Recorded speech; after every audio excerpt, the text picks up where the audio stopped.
Hello, everybody, and welcome to the Obsessed Live show. And joining me today is an author and an incredible human being who is going to talk to us about like a really sensitive topic around grief, death, and loss. I'd like you to welcome Rosa Carrafa. Rosa, how are you? I'm very well, thank you, Annette, and for everyone who's watching, thank you for taking time out to listen and contribute. And I'm looking forward to it. Yeah, well, we like it when people join in and ask questions and enjoy the people that we're speaking to. And for you guys often miss out on the best conversations because we have them before and pre-show. So, like, maybe we should start recording those. That's probably the best time to start recording. I find that with my experience, start recording straight away. No editing, no nothing, straight away. Yeah, but you and I were just having a casual chat. Yeah. So it wasn't, we didn't plan on it like going, oh, okay, that's something. That would have been awesome to record our chat. Yeah, next time. Well, we're doing it right now. We are. Rosa, when I was talking to you, like what really resonated with me is that your love of storytelling and your love of using stories to communicate really powerful messages. And you were telling me about your experience with grief and death and loss. Would you mind giving our audience a little insight into your experience, and then we can explore, why these are such taboo topics and how we can break down those barriers? I can do that. Well, it all started when I was 14, was in May. I was one of 4 siblings, and 6 members of our family were killed in a car accident on the way back from a funeral. So the whole thing was actually quite ironic. So they attended a family's member's funeral, and on the way back, they actually were met with their fate.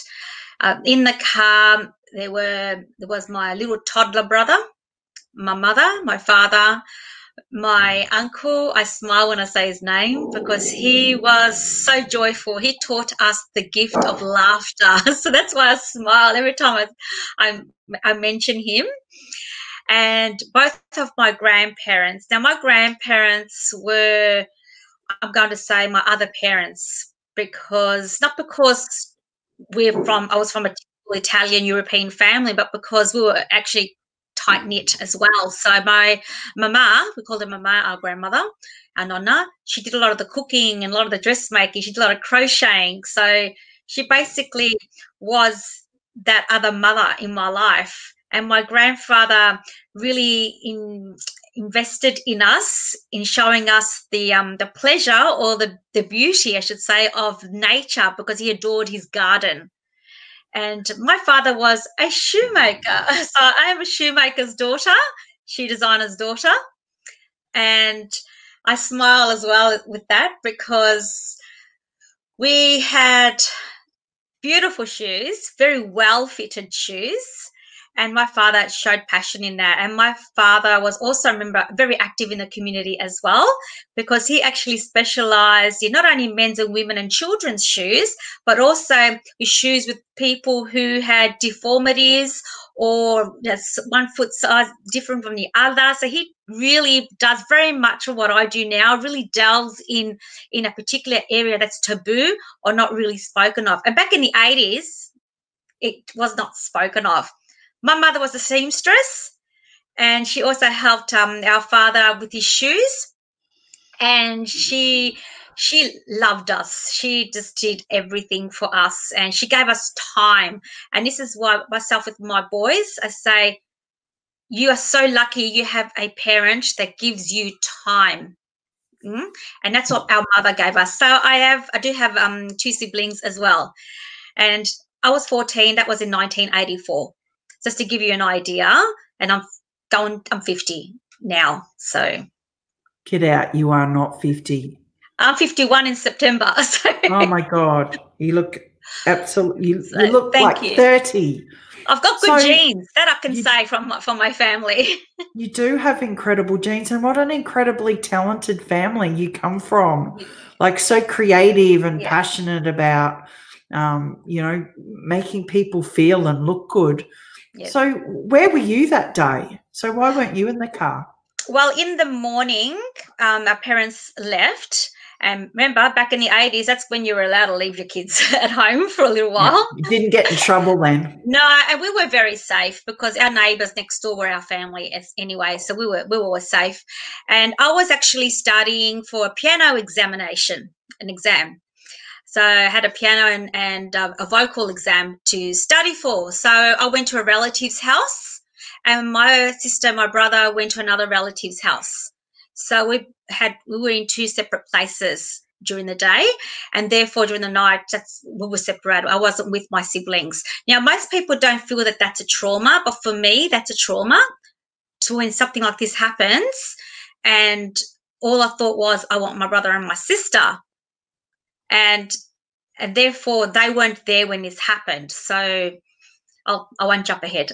You ask. No, Yeah. absolutely, So, because like you've just lost most of your family. mm, And I don't understand how someone couldn't see that as a trauma, because when yeah. something horrible happens to you, who do you reach out to? Who do you look to for support? The people who love you and care about you. So this is in the mid-80s, like the mid-80s were like crazy times. It was full of decadence and debauchery and and Crazy, greed. crazy, awesome times, I say. Crazy, crazy, awesome Yeah. times. What Mm. was the process of helping you get through this trauma and the grief? I will say something that not many people would probably relate to, but I loved going to school. Okay. And this is why when I see children now who are at home and don't feel safe in their home, regardless whether it's mentally or physically safe or unsafe even in their own learning, like they're not sure, my heart goes to them, because that I'm actually triggered with what's going on now for the children, thinking, gosh, when I was 14, imagine if I was left alone, I would blitz it, because I was a nerd, so to speak, a nerdy nerd. I would love to read in that. But at the same time, school for me was my safe haven. I adored school. I loved the library, the art room. I was one of those girls that would be there like a quarter to 8 in the morning. The library wasn't even open until 8 o'clock. You'd be That queuing was, up outside. yeah, I was one of those girls. And that's how I survived. I call it survival, because for me it was like do or die, do or don't do it. And if I didn't do it, I'll be left behind. So for me, is that I forced myself through that creative process, hence the books, hence the artwork, hence the needlecraft. I used to do it back then, it was called needlecraft, dressmaking. Anything I could dip my mind and my hands into, just to have that, just to escape and express myself creatively, I'll be there. And writing was always it, and painting. So you really sought release through those creative Yes. arts and writing. So, Yes. because I guess back in the 80s, like if I think back to, we're the same age, is that we weren't really encouraged to speak about our feelings. No. Like I look at my children now and how expressive they are with their likes and their dislikes and their opinions. I grew up in a time where children are to be seen and not heard. So it didn't matter how you felt. You just kind of had to suck it up and go away. How did that lay the pathway for you to move into adulthood, particularly when you were married and then you started having your own children? Well, the transition from child to 14, it was smooth for me, that transition. But then all of a sudden, 14 at that moment in May, and it was the day following Mother's Day. So every year around Mother's Day, right, it's that trauma. Okay? And also, so from 14, let's just say 17, 18, I was at school. I did HSC back then, so I did study. Then I went to work straight away. And so therefore, my journey of adulthood basically did start at 14. So my mentality, although, yes, I went to birthday parties, yes, I was able to, because back in the 80s, I remember I was still able to go to the movies, go down culture festas, or anything like that. We were able to, as long as we communicated and told one another where we were. And so I transitioned to adulthood straight away. I didn't see no difference from when I was 14 to 25 or 26, if that makes sense. So then I did get married at the age of 23, very young. That lasted only 2 years. And so I did get married. So I did express marriage breakdown. And so therefore that was I was actually reliving the yearning of loss. See, now to this day, I will openly say I have a fear of loss. Mm-hmm. And I've learned to say that only a couple of years ago.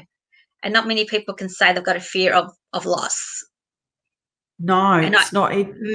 Which is the whole reason that we're talking, isn't it? Because that restriction about articulating how we feel when someone dies or someone leaves us, or, a relationship breaks down, we go looking for other ways to stifle the pain. That's right.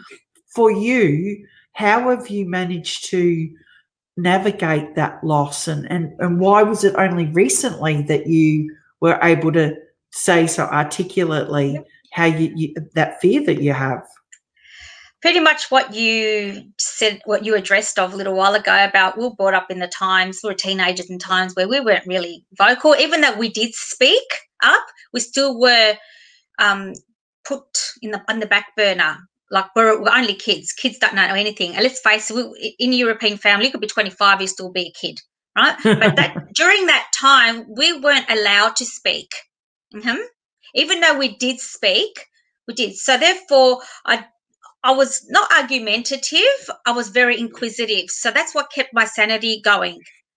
And I kept questioning until I actually stopped speaking for a little while because I thought I wasn't being heard. So when someone is feeling or experiencing any sort of loss, death, and experiencing the grieving process, it's so important to allow someone to feel as though they are being heard. Okay? Now, for those that are watching, I can guarantee at some stage you may have experienced some sort of loss, transitional change. How did you feel? Think back how you lost that job. How did that make you feel in a position that you really put your heart and soul and everything into, just to go next morning and your job's not there? It's exactly the same thing. Okay. Being heard is very important, and that's why I use the word hope with it, because if I didn't have that hope, and it's not delusional, it's hope. It's my faith. We all have faith. I don't care what background you're from. We've all got something that we want to hold on to, because that something would lead us into what we want to do tomorrow. Call it a dream if you like, or a life goal. And you're always having that ignited in you because you want to keep holding on to it and controlling that ball of fire. That's where the trick is. Now, I noticed that you said that you had hope, not delusional hope. Yeah. Do you find that when you are the person who's experienced loss or grief, that people think that when you hang on to that hope that you're being unrealistic or having, expectations that are never going to be met? No, honestly, it doesn't bother me too much what people think, because I'm a people person and I love conversation and I love hearing what people have to say and their interpretation of what hope means to them.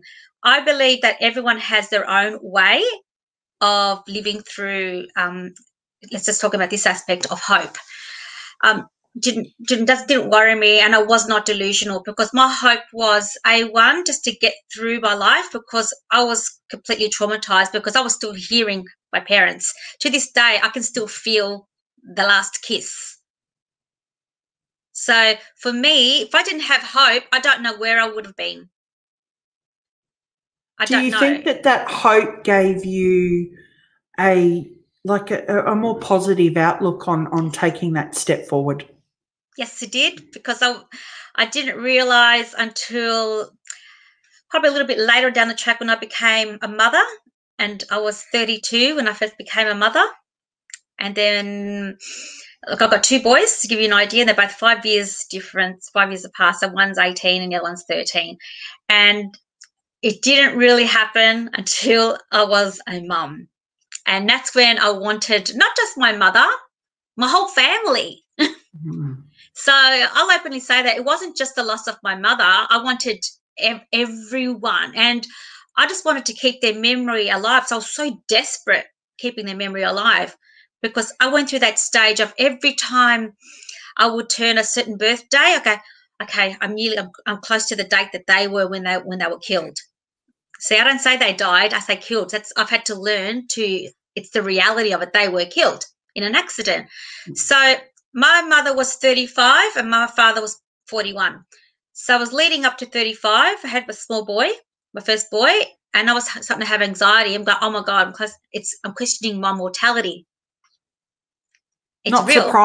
Not surprising, because you don't forget those people's impact in your life, do you? You don't.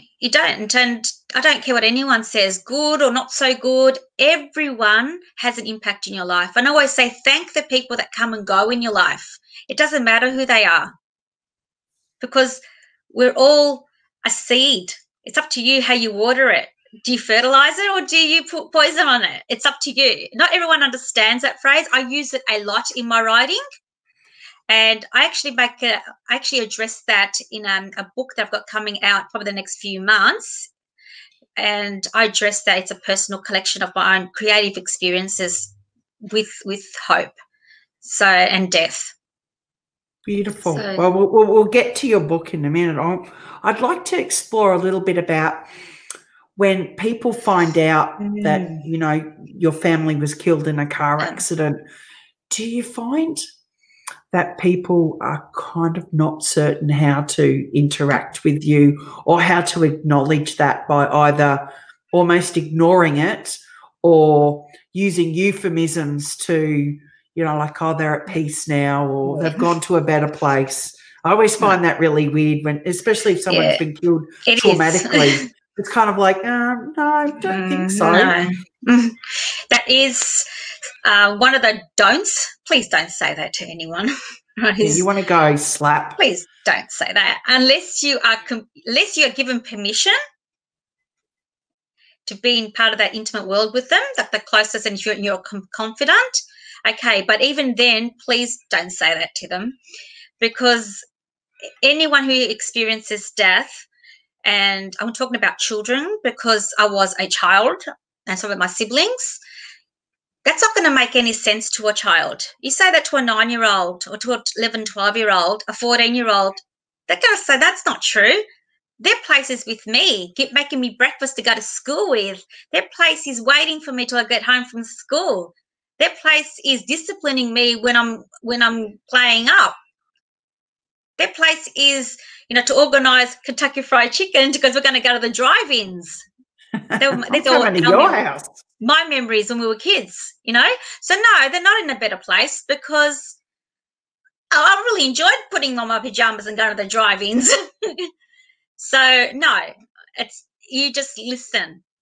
And if you don't know what to say, please don't say anything. Is it okay to say, I don't know what to say? Yes, because I would imagine that a lot of people, I know, I felt that, and I'm like going, anything I say is inadequate here. Yeah. So what can I say? And I always say, look, I actually don't know what to say, except I'm really sorry. Because I still don't know what to say to people.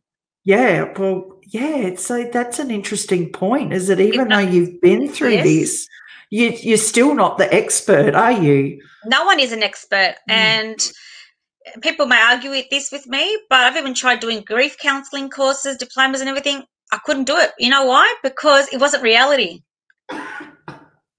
It wasn't reality. I wasn't interested in becoming a psychologist or anything like that, because it's not reality. My reality is this: literally having conversations with people, listening to them and making time for them.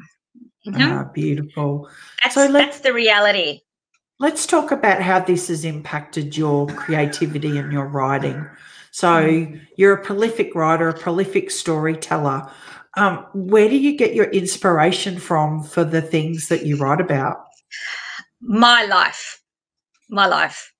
And I'm not going to say that other people have inspired me, because look, they have, but I'm going to say my life initially, my own person, has actually inspired me. My parents who have passed inspired me because I was there firsthand. And also my little brother, look, I do remember things like the favourite song, the song that he would dance with, so that inspires me. Sometimes I put that song on. My grandparents, they inspire me in my writing and my creativity because they may cook something that reminds me of what my grandmother used to cook. And as for my uncle, he reminds me every time, I'm smiling again, every time that quirky side of me is very much my uncle and my father, because my father was very talented in animation as well. So they inspire me. My two children inspire me because I want to leave a legacy for them, to know that they may know who their mother is as a person, I mean, as a woman and as a shell, as in like a mother, a title, but they don't really know the child or the teen child that lives still in their 50-year-old mother. Some part of me is still very teen-like, childlike. It's that naivety because I didn't have that. Does that make sense? I didn't have that. And that's why I see the hope in it all and the joy in it. And people do ask, but you smile when you talk about it. I smile because I am so grateful that I'm able to share this with you and have the courage and built the courage to be able to do this. And that's why I write. Did it take you a long time to be able to talk about them without crying? Yes. Yep. I still do have tears. They're not physical tears. They're silent tears. That's what I refer to them in my writing a lot about. They're silent tears because you feel that sometimes people don't want to listen. People may say things like you just want sympathy. And I remember defending myself. It was only probably about a year and a half ago, and I just said, I don't even know why you said that, because why would anyone want sympathy about this in the first place? But this came from someone who hadn't yet experienced a death. Why do you think we struggle so much with talking about, because like when death, it happens every day, birth and death, it happens every day. It's part of the human existence. And that's right. I would hope that, for most of us, that perhaps we die in our beds when we're 101. Yep. So do I. The reality of it isn't that, we're going to get cancer and coronavirus and car accidents and murders and things like that. Yeah. Why do we struggle to talk about it so much? What's because you've written so much about this. Yeah. I'm sure you've given this some thought. I have. Well, for starters, children weren't encouraged not to even talk about it, because as children, we're told that people live forever, Oh, when you have kids, I'm going to be this old and I'm going to be that old. You wait till I have grandchildren and great-grandkids. So therefore, children are growing up thinking, oh, no, my nonna said she's going to be a great-grandmother.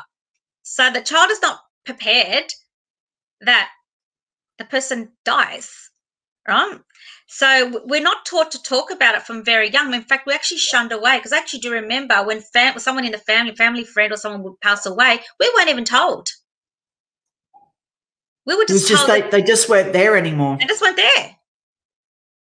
And this is why I disagree with keeping this discussion away from young people, because you can never be too young or too old to have a real discussion. And you'll be surprised how open and welcome young people will be about it, especially now during this time of solitude.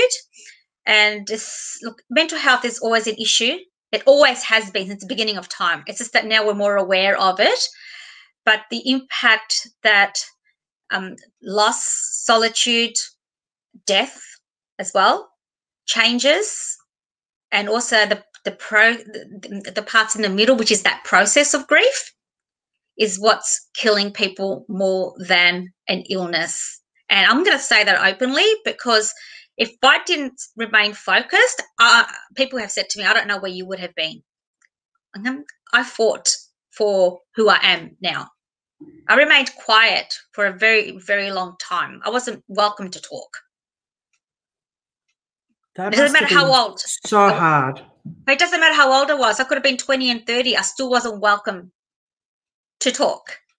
Because of other people's discomfort. Just in general, just the way society has been. And, you know, I didn't wear black mourning clothes either. That's another thing. And I did, for the funeral I did. I remember that.